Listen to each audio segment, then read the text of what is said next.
Have you ever wondered why fear spreads faster than truth? Not just in headlines or news cycles, but in the very air we breathe when panic ripples through a crowd, when silence falls over millions who know something is wrong but cannot name it. What if I told you fear has been the silent architect of entire civilizations? That empires, religions, and governments, both ancient and modern, have used fear not as a byproduct of danger, but as a deliberate tool of control? This is not merely a political question. It is a spiritual one. Because fear, at its core, is the great disruptor of consciousness. It clouds clarity. It lowers vibration. And most importantly, it severs the thread that connects us to our higher self, our inner knowing. Long before modern media, before the printing press or radio waves, initiates in ancient mystery schools were taught about the manipulation of collective energy. They knew that fear was not just an emotion, it was an energy frequency. And when that frequency was harnessed, directed, and amplified, entire populations could be steered like cattle through unseen gates. But how does this work? Why is fear so effective at controlling the mind, and even the soul? What ancient teachings reveal about this invisible force? And more importantly, how can we free ourselves from its grip? In this video, we will peel back the veil and expose the hidden mechanics of fear. We'll explore how it has been weaponized across history, how it functions energetically and psychologically, and how those seeking power understand its impact better than most of us ever will. We'll dive into the teachings of the ancients, from the mystics of Egypt to the shadows of Roman temples, and discover what they knew about fear that modern society has forgotten, or perhaps, deliberately buried. By the end of this journey, you will not only understand how fear manipulates the masses, but how you can become immune to it. Because to master fear is to master yourself. Let us begin. Have you ever wondered why fear spreads faster than truth? Not just in headlines or news cycles, but in the very air we breathe when panic ripples through a crowd, when silence falls over millions who know something is wrong but cannot name it. What if I told you fear has been the silent architect of entire civilizations? That empires, religions, and governments, both ancient and modern, have used fear not as a byproduct of danger, but as a deliberate tool of control? This is not merely a political question. It is a spiritual one. Because fear, at its core, is the great disruptor of consciousness. It clouds clarity. It lowers vibration. And most importantly, it severs the thread that connects us to our higher self, our inner knowing. Long before modern media, before the printing press or radio waves, initiates in ancient mystery schools were taught about the manipulation of collective energy. They knew that fear was not just an emotion, it was an energy frequency. And when that frequency was harnessed, directed, and amplified, entire populations could be steered like cattle through unseen gates. But how does this work? Why is fear so effective at controlling the mind, and even the soul? What ancient teachings reveal about this invisible force? And more importantly, how can we free ourselves from its grip? In this video, we will peel back the veil and expose the hidden mechanics of fear. We'll explore how it has been weaponized across history, how it functions energetically and psychologically, and how those seeking power understand its impact better than most of us ever will.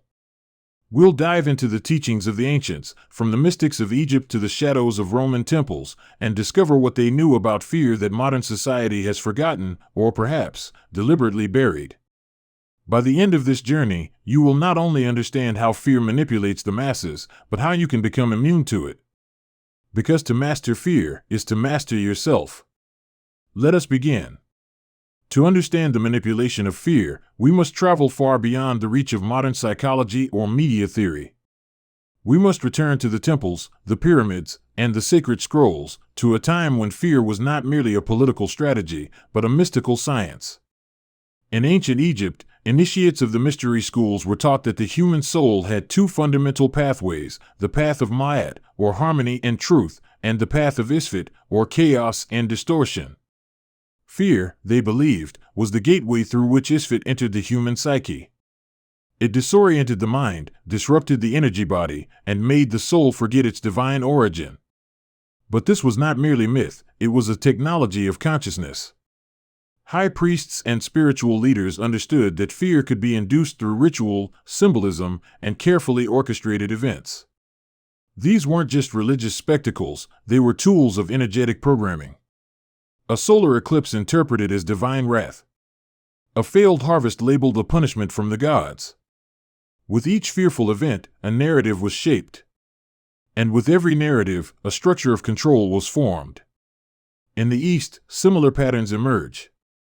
In the ancient Indian epics, we are told that fear, Bhaya, clouds the intellect, buddhi, and binds the soul to samsara, the endless cycle of birth and death. The Bhagavad Gita goes further. Krishna tells Arjuna that fear is born of attachment and ignorance, and that liberation comes not through conquest, but through detachment from fear itself. The Stoics of Greece echoed this in different language. Seneca wrote, "We suffer more in imagination than in reality." They knew that fear is a projection, a ghost that lives not in the present moment, but in imagined futures. To control those projections, therefore, was to control a population's emotional reality. Nowhere is this more evident than in the Roman Empire. Give them bread and circuses, the emperor said, and they did. But behind the spectacles was a subtler tactic, the instilling of fear through threats of exile, crucifixion, or damnatio memoriae, the erasure of a person's very name from public memory. Fear of annihilation, social death, or eternal punishment became levers of power. And in the rise of organized religion, we see perhaps the most refined system of fear-based control in history. The threat of eternal hell, divine judgment, or cosmic punishment for even one misstep forged entire moral systems rooted not in love, but in dread. The medieval mystic Meister Eckhart once said, "If you fear God, you do not know God." He wasn't challenging faith, he was challenging the use of fear as a spiritual leash. Esoterically, fear is considered a lower vibrational current, a frequency that, when sustained, shuts down the higher chakras. It keeps energy trapped in the base, survival-oriented layers of consciousness. From this level, it is nearly impossible to access intuition, inner truth, or higher realms. Those in control of this knowledge, whether priest, king, or modern technocrat, have always known, if you keep people afraid, you keep them spiritually blind. From ancient temples to modern screens, the mechanism is the same. The symbols have changed. The names have changed. But the principle remains, fear contracts. It narrows perception. And a narrowed perception is far easier to manipulate. But now that we've traced fear through history and metaphysics, we must ask, how exactly does this mechanism work in the modern mind? What are the precise levers that are pulled, and how are they tied to our biology, our beliefs, and even our energetic field? That is where we turn next. To understand how fear manipulates the masses, we must first understand what fear is, not just psychologically, but energetically. Fear is a frequency.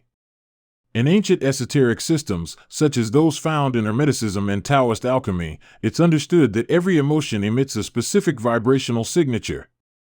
Love, joy, peace, these resonate at higher frequencies. They expand the aura, increase energy flow, and elevate consciousness. Fear, on the other hand, is dense. It contracts the field, lowers vibration, and activates survival mechanisms rooted in the base chakra. In this contracted state, the human mind becomes reactive, not reflective. It no longer responds from wisdom, it reacts from instinct. This is crucial, because a reactive mind is predictable, and a predictable mind is easy to influence. Let's use a metaphor. Imagine the human soul as a vast, open sky. Thoughts are like birds flying through. Under normal conditions, you can observe them, some stay, some go. But when fear enters, it's as if a storm suddenly engulfs that sky. The clarity is gone. The birds scatter. All attention becomes fixated on the storm itself. This is how manipulation begins. When fear is induced, whether through a media headline, a sudden crisis, or a narrative of looming threat, the mind narrows its focus. It becomes hyper-attuned to danger and begins seeking certainty and security at any cost. In this state, the individual willingly surrenders autonomy, critical thought, and even personal values, simply to restore a sense of safety. This is the hidden architecture behind every fear-based campaign in history. But it's not just emotional, it's biological. Fear activates the amygdala, the part of the brain responsible for detecting threats. This triggers a cascade of chemical reactions, adrenaline surges, cortisol levels rise, and the prefrontal cortex, the seat of reason, morality, and higher thought, begins to shut down. In its place, we get fight, flight, or freeze.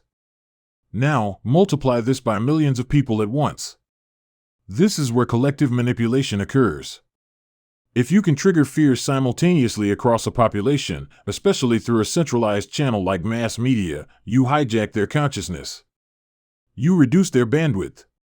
You force their minds into a reactive loop, where they are too focused on survival to ask deeper questions like, who benefits from this fear?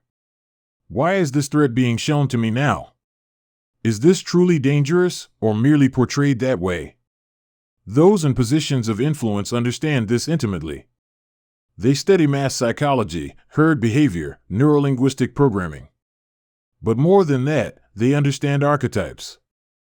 In esoteric teachings, fear is not just an emotion. It's an entity, an egregore. When fear is collectively focused upon, it takes on a life of its own, feeding on the attention it receives. This is why crises are often sustained, not solved.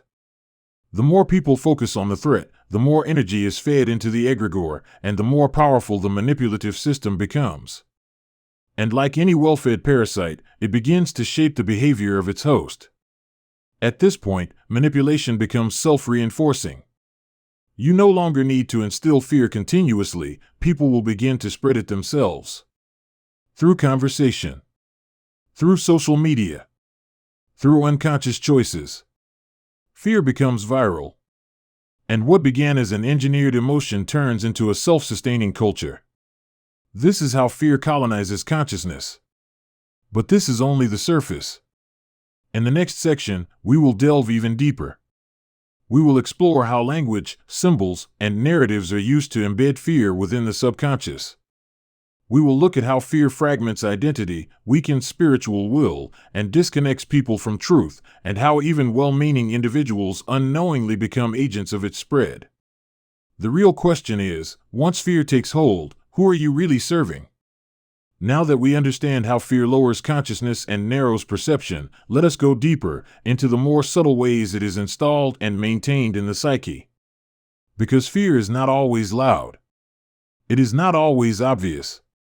In fact, its most effective form is quiet, invisible even, lurking beneath language, belief systems, and cultural symbols. Let's begin with language. Words are spells. This is not poetic metaphor, it is literal. In ancient Hermeticism, the word, logos, was believed to be the creative force of reality itself. And just as words can create, they can also distort. When fear-based language is repeated, danger, crisis, threat, war, breaking news, it bypasses the rational mind and enters directly into the subconscious. These words don't just inform you. They program you. Modern media, especially, understands this. The cadence of a news anchor's voice, the red flashing banners, the urgent tone, all these are modern incantations. Designed not to awaken your awareness, but to trap it. And once fear is embedded in language, it becomes self-replicating. People repeat what they hear. And each repetition deepens the trance. But it goes even further, into symbols. In esoteric traditions, symbols are portals. They speak directly to the unconscious, bypassing logic altogether. Governments, corporations, secret societies, all have long known that the strategic use of symbols evokes powerful emotional responses. Think of how easily fear can be conjured by a flag, a color, a sound, or even a gesture. It is not a coincidence that certain rituals and ceremonies in public life mirror ancient rites of control. The structured repetition. The spectacle. The use of light and dark. These are not accidental, they are psychological keys designed to trigger primal responses. Now consider narratives. Fear is most easily seeded through story. Not just the stories we watch on screen, but the stories we believe about reality, ourselves, and our place in the cosmos. From birth, we are taught narratives like, "The world is dangerous. You must obey to be safe. If you don't conform, you will suffer."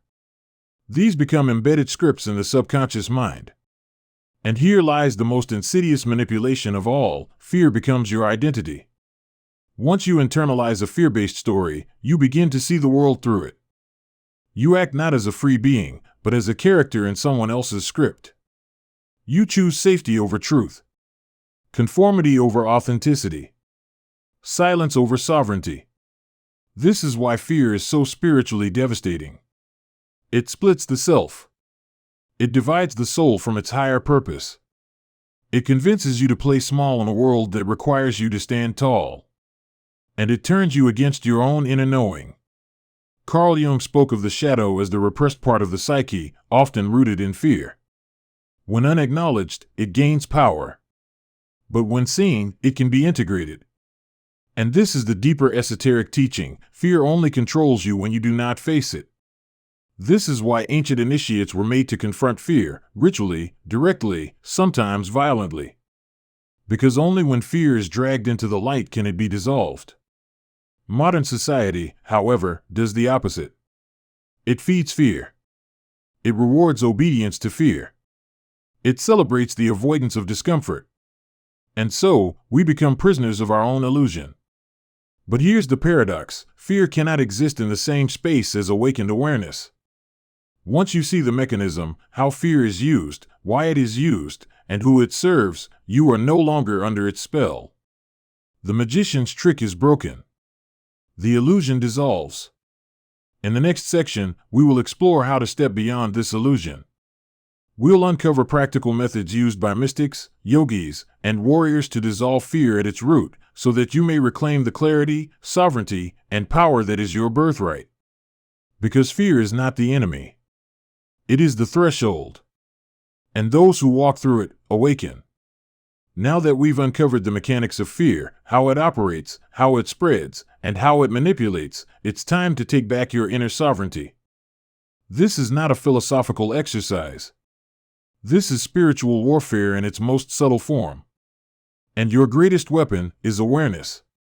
So how do we rise above fear? Not by denying it, but by transforming it. Let us begin with recognition. Name the fear. Fear thrives in ambiguity. It becomes monstrous when unnamed. The first step is to observe when fear arises in you, not with judgment, but with curiosity. Is it fear of rejection? Poverty? Death? Public opinion? Failure? Trace it to its origin. When you name the fear, you localize it. You break its hold. Interrupt the loop. Fear is often sustained through repetition, both in thought and behavior. To break the loop, shift your physiological state. Take deep, rhythmic breaths. Splash cold water on your face. Stand barefoot on the earth. These small, grounded actions send a signal to your nervous system: I am not in danger. I am present. This is ancient wisdom: pranayama, earthing, cold water immersion, practices used to quiet the fear-driven mind and restore balance to the energy body.